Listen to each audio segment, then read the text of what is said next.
आकाशवाणी समाचार सेवा प्रभाग की प्रस्तुति विश्लेषण। नमस्कार, आकाशवाणी समाचार के कार्यक्रम विश्लेषण के नए अंक में आपका स्वागत है। मैं प्राची प्रिया। प्यारे श्रोताओं, भारत ने कल ही अपना 80वां स्वतंत्रता दिवस मनाया है। इस अवसर पर देश का विनिर्माण क्षेत्र आत्मनिर्भरता और आर्थिक प्रगति के एक महत्वपूर्ण आधार के रूप में सामने आया है। पिछले 12 वर्षों में मेक इन इंडिया की सोच के अंतर्गत किए गए सुधारों ने देश के उद्योगों को नई दिशा दी है। आज के कार्यक्रम में हम जानेंगे कि भारत के विनिर्माण क्षेत्र में किस तरह बदलाव आया है। रक्षा, इलेक्ट्रॉनिक्स, सेमीकंडक्टर, मोबाइल, दवा और कपड़ा उद्योगों में क्या प्रगति हुई है तथा जहाज, कंटेनर, ऑटोमोबाइल और सौर उपकरण निर्माण में भारत किस तरह अपनी क्षमता बढ़ा रहा है।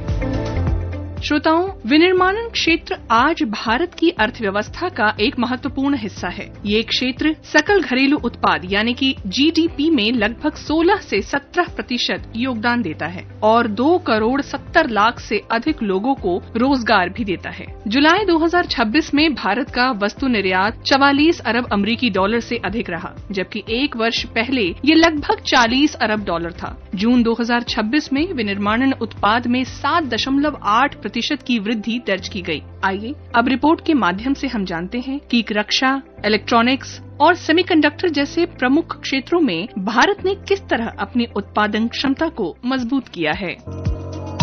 श्रोताओं, आत्मनिर्भरता पर जोर, लक्षित निवेश और नीतिगत प्रयासों के परिणाम स्वरूप भारत रक्षा उपकरणों का एक महत्वपूर्ण उत्पादक और निर्यातक बनकर उभरा है। वित्त वर्ष 2025-26 में स्वदेशी रक्षा उत्पादन बढ़कर 1,78,000 करोड़ रुपए से अब तक के सबसे ऊंचे स्तर पर पहुंच गया। वर्ष 2014-15 में यह आंकड़ा 46,429 करोड़ रुपए था। रक्षा निर्यात में भी बड़ी वृद्धि हुई है। वर्ष 2013-14 में 686 करोड़ रुपए का रक्षा निर्यात हुआ था, जो 2025-26 में बढ़कर 38,424 करोड़ रुपए हो गया। भारतीय रक्षा उत्पाद 80 से अधिक देशों को निर्यात किए जा रहे हैं। पिछले 12 वर्षों में रक्षा निर्यात में 5,500% से अधिक की वृद्धि हुई है। स्वदेशी रक्षा आपूर्ति श्रृंखला को मजबूत करने के लिए सृजन डिफेंस इक्विपमेंट एम्पावरमेंट प्लेटफॉर्म यानी डिप भी महत्वपूर्ण है। मई 2026 तक इस डिजिटल प्लेटफॉर्म पर 41,000 से अधिक विक्रेताओं और 2,70,000 उत्पाद सूचीबद्ध थे। अब बात इलेक्ट्रॉनिक्स क्षेत्र की जाए। राष्ट्रीय इलेक्ट्रॉनिक्स नीति, स्पेसएक्स, EMC 2.0 और PLI जैसी पहलों के साथ इलेक्ट्रॉनिक्स विनिर्माण में तेजी आई है। वर्ष 2014-15 में इलेक्ट्रॉनिक्स वस्तुओं का उत्पादन लगभग 1.9 लाख करोड़ रुपए था, जो 2025-26 में बढ़कर लगभग 13.11 लाख करोड़ रुपए हो गया है, यानी लगभग 7 गुना वृद्धि। इलेक्ट्रॉनिक्स निर्यात भी लगभग 38,000 करोड़ रुपए से बढ़कर 4,24,000 करोड़ रुपए हो गया है, जो करीब 11 गुना की वृद्धि है। सेमीकंडक्टर क्षेत्र में भी भारत अपनी क्षमता बढ़ा रहा है। दिसंबर सेमिकॉन इंडिया कार्यक्रम यानी सेमिकॉन 1.0 को मंजूरी दी गई थी। जुलाई 2026 में सेमिकॉन 2.0 को मंजूरी दी गई। जुलाई 2026 तक सेमिकॉन इंडिया कार्यक्रम के अंतर्गत 12 विनिर्माण इकाइयों को मंजूरी दी जा चुकी है। इन इकाइयों से उपभोक्ता उपकरणों, औद्योगिक इलेक्ट्रॉनिक्स, ऑटोमोबाइल, पावर इलेक्ट्रॉनिक्स, दूरसंचार और एरोस्पेस जैसे क्षेत्रों की चिप जरूरतें पूरी करने में मदद मिलेगी। मोबाइल विनिर्माण में भी भारत ने महत्वपूर्ण प्रगति की है। मोबाइल फोन विनिर्माण योजना को 15 जुलाई 2026 को 62,500 करोड़ रुपए के बजट के साथ मंजूरी दी गई थी। भारत में इस्तेमाल होने वाले 99.2% मोबाइल फोन अब देश में ही बनाए जाते हैं। भारत दुनिया का दूसरा सबसे बड़ा मोबाइल फोन निर्माता है। PLI योजना के अंतर्गत मोबाइल विनिर्माण क्षेत्र में लगभग 96,000 करोड़ रुपए का निवेश आकर्षित हुआ है। श्रोताओं, रक्षा और इलेक्ट्रॉनिक्स के साथ भारत का दवा उद्योग भी देश की विनिर्माण क्षमता और वैश्विक आपूर्ति में महत्वपूर्ण भूमिका निभा रहा है। वहीं कपड़ा और परिधान क्षेत्र सबसे बड़ी संख्या में लोगों को रोजगार देने के साथ निर्यात में भी योगदान कर रहा है। आइए अब रिपोर्ट के माध्यम से जानते हैं कि दवा, चिकित्सा उपकरण और कपड़ा क्षेत्र में भारत की स्थिति किस तरह मजबूत हुई है।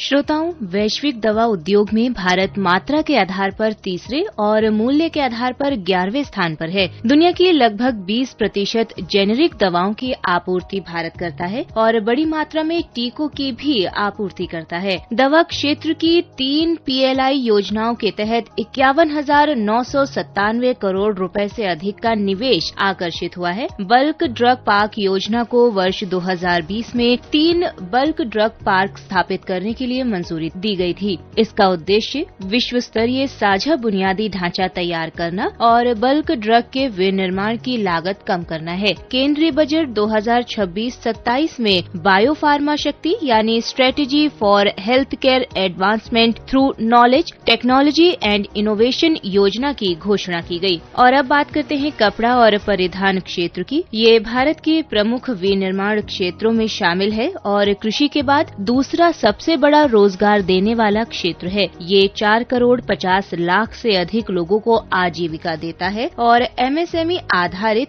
औद्योगिक विकास को भी समर्थन देता है। भारत दुनिया के सबसे बड़े कपास उत्पादकों में शामिल है और कपास के धागे का सबसे बड़ा निर्यातक है। कपड़ा और परिधान क्षेत्र राष्ट्रीय GDP में लगभग 2% विनिर्माण क्षेत्र के कुल उत्पादन में 11% और वस्तु निर्यात में 9% योगदान देता है। वैश्विक कपड़ा और परिधान निर्यात में भारत की हिस्सेदारी 4.1% है और भारत दुनिया का 6ठा सबसे बड़ा कपड़ा निर्यातक देश है। कपड़ा क्षेत्र की प्रतिस्पर्धा और विनिर्माण क्षमता को मजबूत करने के लिए कपड़ा PLI योजना, PM मित्र पार्क, राष्ट्रीय तकनीकी वस्त्र mission, textiles export promotion mission, national fibre mission और हाल में घोषित मिशन फॉर कॉटन प्रोडक्टिविटी जैसी पहल महत्वपूर्ण है।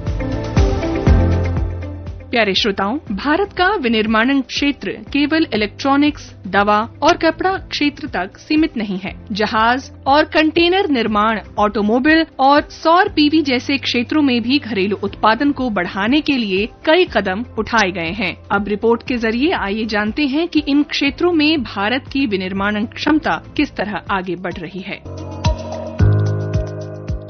श्रोताओं, भारत में घरेलू जहाज निर्माण क्षमता बढ़ाने और वैश्विक प्रतिस्पर्धा मजबूत करने के लिए सितंबर 2025 में 69,725 करोड़ रुपए का व्यापक पैकेज घोषित किया गया। इसमें जहाज निर्माण क्षमता, समुद्री वित्त और कौशल विकास को मजबूत करने पर ध्यान दिया गया है। जहाज निर्माण विकास योजना यानी SBDS के लिए 19,989 करोड़ रुपए का परिव्यय रखा गया है। इसका लक्ष्य भारत की वार्षिक जहाज निर्माण क्षमता को 45 लाख ग्रॉस टन तक बढ़ाना है। समुद्री क्षेत्र के लिए 25,000 करोड़ रुपए के कोष के साथ मैरीटाइम डेवलपमेंट फंड बनाया गया है। Ship building financial assistance scheme के अंतर्गत 24,736 करोड़ रुपए आवंटित किए गए हैं। कंटेनर निर्माण को बढ़ावा देने के लिए केंद्रीय बजट 2026-27 में कंटेनर मैन्युफैक्चरिंग असिस्टेंस स्कीम की घोषणा की गई। जुलाई 2026 में भारत ने AP मोलर मार्सक के लिए देश में निर्मित पहला XIM शिपिंग कंटेनर तैयार किया। अब बात ऑटोमोबाइल क्षेत्र की। भारत दुनिया में दोपहिया और तिपहिया वाहनों का सबसे बड़ा बाजार है तथा यात्री और वाणिज्यिक वाहनों के लिए तीसरा सबसे बड़ा बाजार है। ये क्षेत्र देश में प्रत्यक्ष और अप्रत्यक्ष रूप से 3 करोड़ से अधिक लोगों को रोजगार देता है। ऑटोमोबाइल और ऑटो कंपोनेंट उद्योग की PLI योजना को सितंबर 2021 में मंजूरी दी गई थी। मार्च 2026 तक इस योजना के अंतर्गत 67,820 रोजगार सृजित हुए। इलेक्ट्रिक मोबिलिटी को बढ़ावा देने के लिए सितंबर 2024 में PM E-ड्राइव योजना शुरू की गई। देश भर में EV सार्वजनिक चार्जिंग स्टेशनों के लिए 2,000 करोड़ रुपए भी आवंटित किए गए हैं। अब सौर PV विनिर्माण की बात करें तो भारत में सौर सेल और मॉड्यूल का घरेलू उत्पादन भी तेजी से बढ़ा है। घरेलू PV बाजार का मूल्य लगभग 32,400 करोड़ रुपए है। मार्च 2025 में सौर सेल विनिर्माण क्षमता 25 गीगावाट हो गई, जबकि 2014 में ये 1.2 गीगावाट से भी कम थी।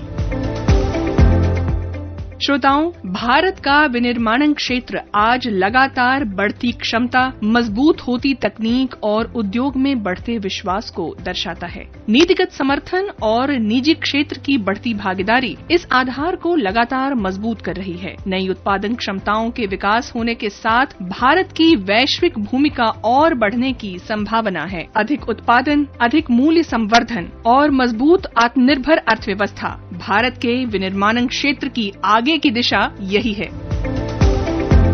इसी के साथ कार्यक्रम विश्लेषण में आज के लिए बस इतना ही। इस कार्यक्रम को तैयार किया हमारे सहयोगी उत्पल कुमार ने, प्रस्तुति सहायक मोहित सिंह। नमस्कार।